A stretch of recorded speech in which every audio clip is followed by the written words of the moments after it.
the challenge of the future. One of our most... Thank you, A.B. for this campaign. Years old. Listen now to what he's done. With his partner, Homer Tompkins, Mike Powers has a corporation which makes fire.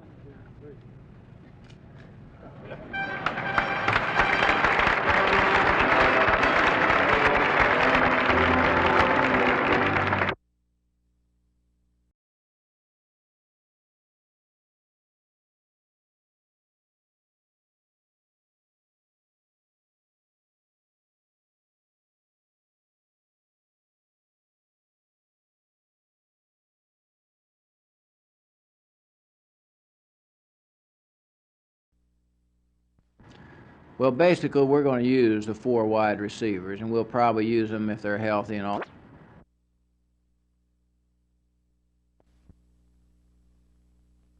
I do know that the black vote can have a great impact on which way the election goes, but I have found a great deal of apathy, or shall I say a lack of enthusiasm about the entire presidential election this year, to the point where many people are saying that they aren't going to vote, even those who have fought long and hard to get the right to vote.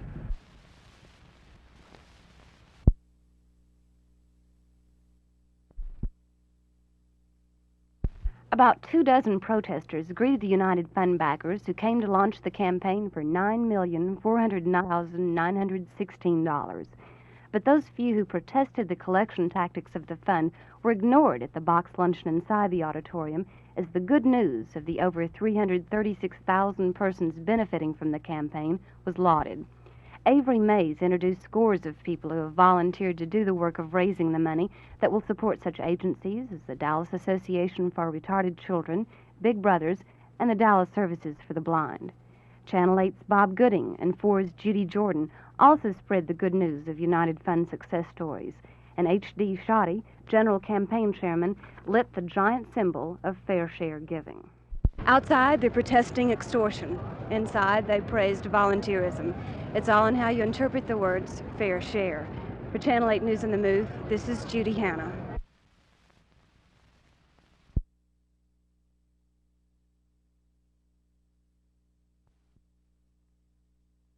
Very few people are unaware that for more than 15 years there has now been an open hotline between the Soviet Union and the United States in terms of weather reports. Not a hotline between Moscow and Washington in terms of the Kremlin and the White House.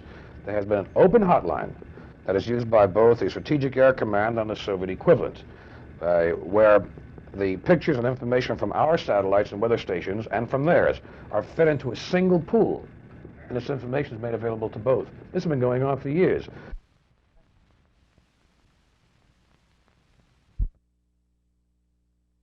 I believe everybody will be capable of playing in the open. We have some bruises that came out of the Oakland game. I think that Parks is probably the one that will be the most bruised coming into the game.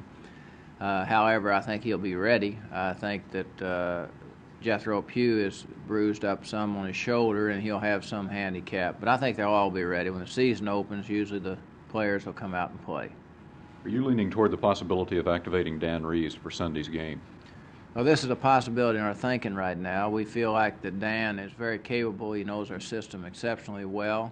I feel that Con Cannon at this point has not really come as far yet as he will come, and he may need some time. This decision will be made later in the week as to what we plan to do. What are your thoughts on Philadelphia as a team?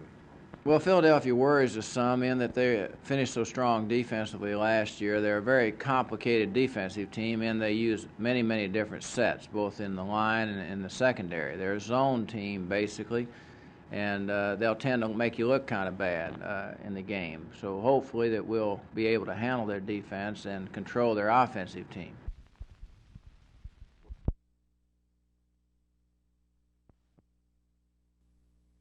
Well, I think I'll have quite a bit to say in who's coming and who's not coming, but I think that both organizations are going to have quite a bit to say, too. Do you have any idea at this point, before you go to Flint, who you'll have in Fort Worth? No, not really. I could probably name some players that will be here from the St. Louis organization, only because I was there for 10 days at their rookie camp and have had an opportunity to see just how good some of them are. And I haven't been to Detroit's camp yet, so I don't really know what to expect there. But there's some good ones coming out of the St. Louis camp, and hopefully they'll be the same out of Detroit. Are you apprehensive at all because of the special arrangement as to what might happen during the season? No, I think that once you get a team together, they have, whether they belong to St. Louis or Detroit, they're still fighting for their own common cause. And our players are going to be young enough that they can just meld into a team in Fort Worth.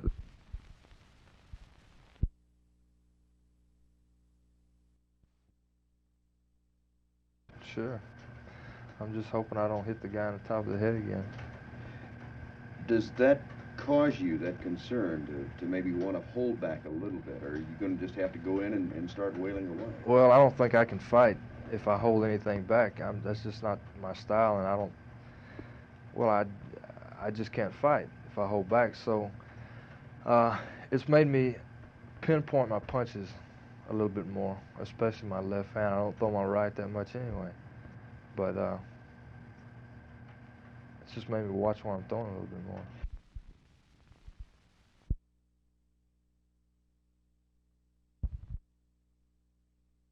Starting this morning, all passengers will have any personal baggage checked prior to the time they're allowed on the aircraft.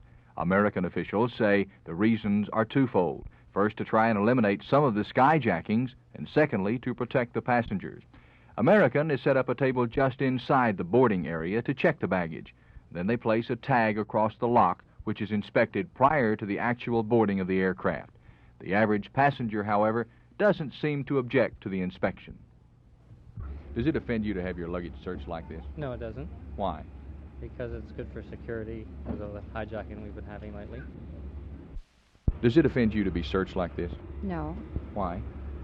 I have nothing to hide. All in all, the passenger seems to take it in the spirit in which it was intended, that as a deterrent for the continuing skyjackings across our nation's skies. Jerry Park, Channel 8 News on the Move at Love Field.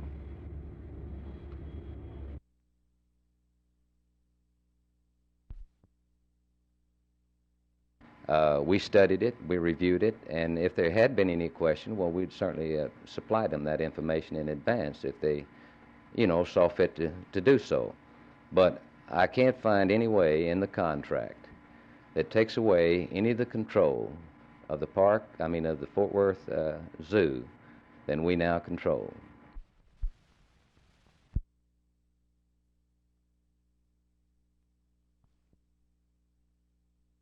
The assignment sounded like a reporter's dream.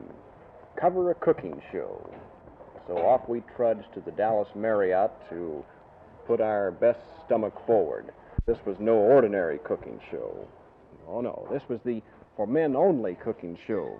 A series of lessons for aspiring chefs sponsored by the National Home Fashions League. 189 would-be gastronomes gathered at the feet of Rudy Stanish, billed as the Omelet King of the world, to pick up tidbits from this champion omelet maker. How many different types of omelets do you make? About 125. What's the worst omelet you ever made?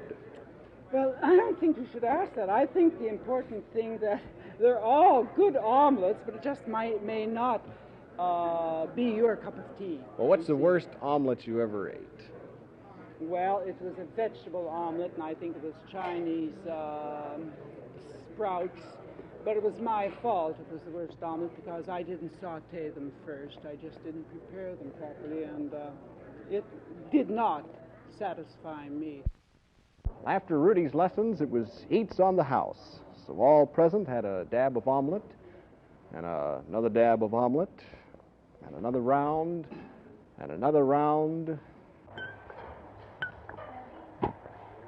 And sometimes these dream assignments aren't all that they're cracked up to be. Arch Campbell, News 8 on the Move, at the all-male cooking show.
Well, you've got to look at the type of business, and you will find that in the service type of industries, the ma and pa type of industries, the fatality rate is high.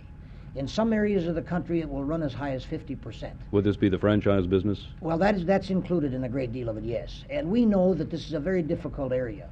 But that does not preclude us from assisting a small businessman that wants to get into that, because a guy works a little harder, has got a better idea of a business, makes a go of it, and we see it all the time, and we want to give him a chance.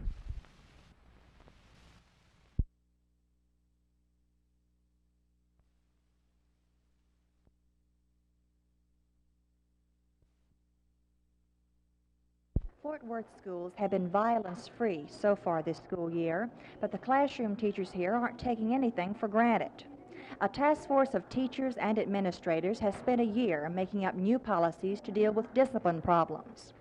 Classroom teachers generally want a bigger role in disciplining students. The policy changes would give teachers more authority in suspending students and more protection from the abuse of irate parents. The move to tighten discipline was prompted in part by past violence against teachers themselves. We decided we'd try to head off the problem with violence among the students or threats to teachers, either verbal or with weapons. We have not had any problems in our system this year, and with this policy, we hope we won't.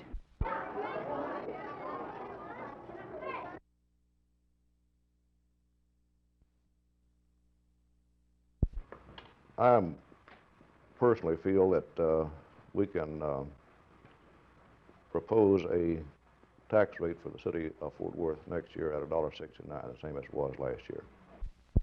Do you have any idea how much money would be forthcoming if revenue sharing for the city of Fort Worth? Well, it depends on what happens in the conference committee. The House bill indicated that Fort Worth's share of revenue sharing would be about $8 million. The Senate version is about $5 million.